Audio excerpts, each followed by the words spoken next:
The White Lotus Yacht Party has come and gone, so what did we learn? Let's dive in.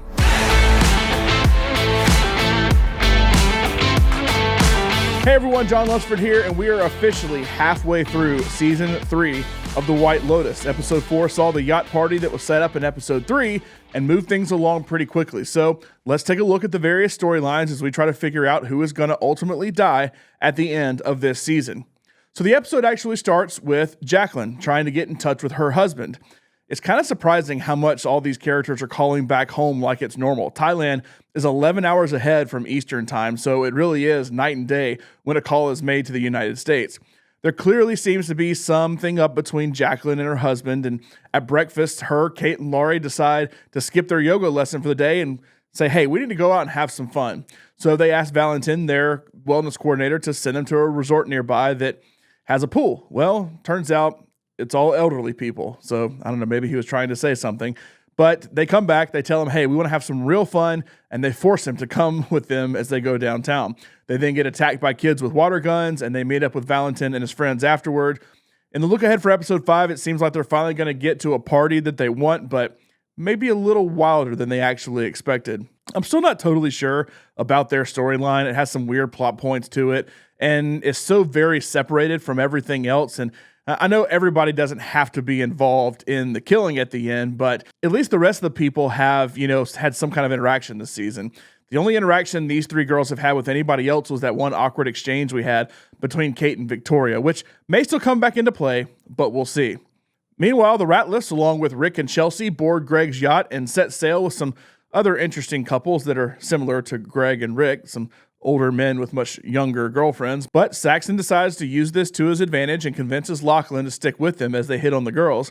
You can tell Piper doesn't want to be there, and she tries to confide in Jaclyn that she's actually going to stay in Thailand for at least a year and wants his support at dinner when she tells her parents. But Jaclyn always folds to the pressure of his older brother and ends up going with him.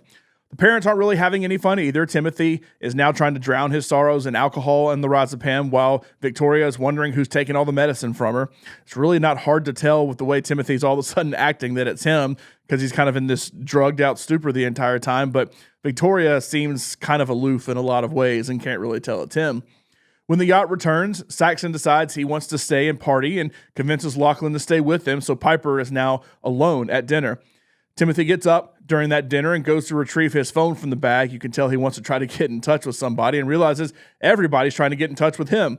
So he calls his lawyer and he realizes that Kenny, who was voiced by Kiwi Kwan earlier in the season, is actually working as an FBI informant now, and basically Timothy needs to plead guilty to get a lesser sentence. There's really no fighting what's coming. Timothy, though, refuses, and that's when the connection with Gaitok begins. Gaitok is somewhat reprimanded for the robbery that happened, and Fabian acknowledges that, look, everybody likes you, but you're a security guard. You need to be a security guard. You need to be tough sometimes. So they actually give him a gun, and then they tell him he needs to go practice with it. However, whenever Mook comes around, he instantly drops all defenses and starts drooling all over her. Mook is getting ready to perform that night, so she's turning from random wellness mentor in a hotel to Lisa from Blackpink, which I figured we'd see her sing or dance or something at some point. She's all dressed up, and Gaitok goes gaga and leaves the security booth with the gun on the counter to go talk to her. So Timothy, who's right outside the booth on the phone and getting all angry, looks up, sees the gun unattended. Gaitok then comes back, and shocker, the gun is now gone. So we see in the look ahead that Timothy did indeed take it. It does look like he's holding something in his pocket where the gun is when he turns his phone back in at the front desk. But I was kind of wondering, hey, maybe they're playing it up like you're supposed to think Timothy took it, but somebody else actually took it. But the preview shows that we're supposed to think exactly what we did, that Timothy does indeed have it. Rick and Chelsea, meanwhile, board the boat as well after Rick is convinced to let loose for a little bit before he goes to Bangkok. Rick doesn't interact with anyone, and so Chelsea confronts him and says, hey, man, you got to open up to me. And she basically threatens, look, I'm going to leave you if you don't tell me what you're wanting to do in Bangkok. So Rick finally opens up and reveals that Jim Hollinger, the owner of the hotel, and Sheetala's husband, I'm going to get it eventually, is responsible for the death of his father. He explains that his father came over to Thailand to help some locals and then disappeared after a fight over some territory, and Rick's mom told him that Jim was responsible for it. So now we know why he's talking to Sritala and wanting to find out more. We still haven't seen Jim, and we're about halfway through the season, but I am convinced he'll have a big role in this season. He's played by Scott Glenn, who was a big enough star, and I can't imagine it's just a quick cameo or anything less than being very involved in the story at the end. The episode ends with Rick boarding his flight to Bangkok, so I hope we'll get a little more from this part of the storyline. I feel like I'm always wanting things to be more twisty and turny than they actually are, but I'm actually waiting for Jim to be his dad. I don't know anything that's going to happen in this story, but that's just my guess. Rick told the therapist during his first meditation session that his father was murdered before he was born, so I'm guessing while his mom was pregnant, his dad left because, well, he didn't want to be a dad. Then we have Greg at the center of this whole story. First off, it's his yacht they're on, and we also see his house at the end of the episode. He's clearly having no problem spending all of Tanya's money. He and Belinda do have a stare down in the lobby after the yacht party, but that's really their only interaction in this episode. However, they do start doing some digging on each other. Belinda Googles Greg and finds out that he is indeed who she thought he was. She finds his profile from the Bureau of Land Management. She then finds out that Tanya was killed alongside 3 other people in Italy. And I'm kind of shocked she didn't already know that. Some time has to have passed for Greg to A, have all that money, and B, have moved off to start this whole new life in Thailand. Plus, he was in Dubai before this. I don't know how much time has passed between seasons, but they are bringing up current real-world events this season that are timely to now, so I figure it has to be more present day in Season 3. There also really wasn't any indication that it also wasn't present day in the previous season, so it's been about 2.5 years since Season 2, so I guess we can assume it's been about that long in the White Lotus storyline too. So you're telling me Belinda didn't know what happened to a super wealthy person she was almost business partners with for the last couple of years. I feel like that would have been a pretty big story that would have made news not only in general, but also among White Lotus hotels. Anyway, Greg does some digging too and looks at Belinda's Instagram where he sees pictures with her and her son Zion. We actually do hear from Zion finally at the beginning of the episode about how he's flying in to be at the resort the next day. So I assume he's going to be a part of the story from now on. Obviously, that's how things started with the shooting at the beginning. We see it through his vantage point.